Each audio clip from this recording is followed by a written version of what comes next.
अफगानिस्तान में तालिबान की नई सरकार का ऐलान हो गया है। हसन अखुंद अब वहां के प्रधानमंत्री होंगे और नंबर 2 की पोजीशन मिली है अब्दुल गनी बरादर को, यानी कि अब वो वहां पर उप प्रधानमंत्री होंगे। तो तमाम ये चेहरे हैं और इसमें कई बड़े नाम शामिल हैं। तो चलिए आज आपको खास रिपोर्ट में बताते हैं कि अफगानिस्तान में नई तालिबानी सरकार के चेहरे कौन कौन से हैं। अफगानिस्तान में तालिबान ने अपनी इस्लामिक अमीरात सरकार का ऐलान कर दिया। हसन अखुंद को नई अफगान सरकार में कार्यवाहक प्रधानमंत्री नियुक्त किया गया है, जबकि मुल्ला अब्दुल गनी बरादर कार्यवाहक उप प्रधानमंत्री बने हैं। हक्कानी नेटवर्क के सरगना सिरजुद्दीन हक्कानी को कार्यवाहक आंतरिक मंत्री नियुक्त किया गया, जबकि मुल्ला उमर के बेटे मुल्ला याकूब को रक्षा मंत्री बनाया गया है। तालिबान प्रवक्ता ने कहा कि इस घोषणा के बाद अफगानिस्तान में अब इस्लामिक अमीरात सरकार की स्थापना हो चुकी है। आतंकी हसन अखुंद बनेगा कार्यवाहक प्रधानमंत्री। मुल्ला मोहम्मद हसन अखुंद तालिबानी सरकार का प्रमुख होगा। बता दें कि अखुंद संयुक्त राष्ट्र के आतंकियों की लिस्ट में शामिल है। हसन अखुंद अफगानिस्तान में तालिबान की पिछली सरकार में मंत्री रह चुका है। वह तालिबान के बड़े फैसले लेने वाली रहबरी शूरा का प्रमुख है और तालिबान के गढ़ कंधार से ताल्लुक रखता है। अखुंदजादा ने रखा अखुंद के नाम का प्रस्ताव।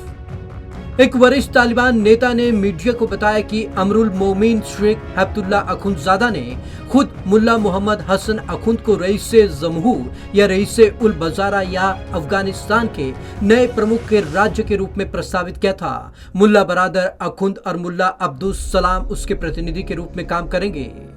कंधार में हुआ था जंग।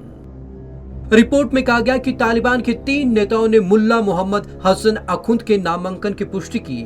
मुल्ला मोहम्मद हसन अखुंद वर्तमान में तालिबान के शक्तिशाली निर्णय लेने वाले निकाय रहबरी शूरा या नेतृत्व परिषद के प्रमुख हैं। रिपोर्ट में कहा गया कि वह तालिबान के जन्म स्थान कंधार से ताल्लुक रखता है और सशस्त्र आंदोलन के संस्थापकों में से एक था।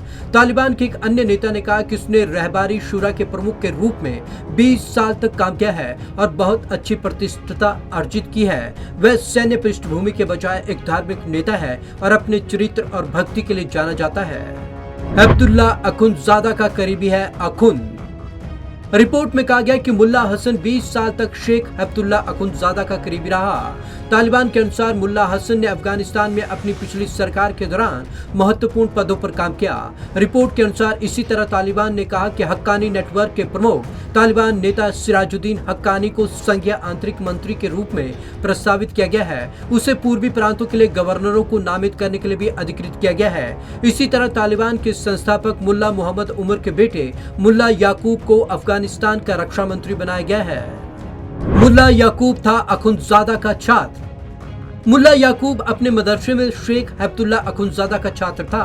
तालिबान के सूत्र के अनुसार शेख हब्तुल्ला अखुंदजादा ने हमेशा अपने पिता और याकूब के काम के प्रति समर्पण के कारण मुल्ला याकूब का सम्मान किया।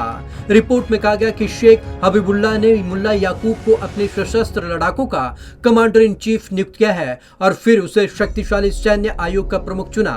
मुल्ला याकूब ने व्यक्तिगत रूप से हाल के सशस्त्र अभियान का नेतृत्व किया और पहले जिलों सहित ग्रामीण क्षेत्रों पर कब्जा करना शुरू किया और फिर देश भर में प्रांतों पर कब्जा करने का फैसला किया। आईएसआई के मुल्ला बरादर को किनारे लगाया। पहले ये माना जा रहा था कि तालिबान की सरकार आने पर मुल्ला बरादर राष्ट्रपति बनेगा।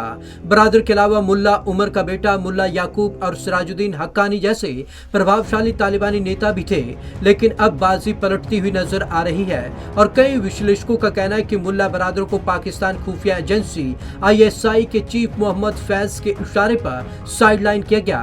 पाकिस्तान नहीं चाहता कि कोई प्रभावशाली नेता तालिबान सरकार में शीर्ष पर बैठे। उसे डर है कि मुल्ला बरादर अमेरिका दबाव या किसी और इशारे पर काम न करने लगे। पाकिस्तान ने हक्कानी नेटवर्क पर दाव लगाया। वे चाहते हैं कि हक्कानी नेटवर्क का पूरे तालिबान सरकार पर कब्जा रहे। वे अपने कई लोगों को सरकार में शामिल करना चाहते हैं। Bureau report, Punjab Kesari TV. तो यहाँ पर पाकिस्तान ने सोची समझी साजिश के तहत मुल्ला बरादर को साइडलाइन कर दिया और अब पाकिस्तान ने दाव खेला है हक्कानी नेटवर्क पर। तो कहीं ना कहीं पाकिस्तान का जिस तरीके से पैंतरा यहाँ पर था वो पूरे तरीके से कामयाब रहा है। यानी कि सरकार के गठन में जैसा जैसा आईएसआई चाहता था ठीक वैसा ही हो रहा है और पाकिस्तान यहाँ पर एक बड़ा दाव खेलता नजर आ रहा है। तो आज की इस खास रिपोर्ट में बस इतना ही। विवेक शर्मा को दीजिए इजाजत। नमस्कार।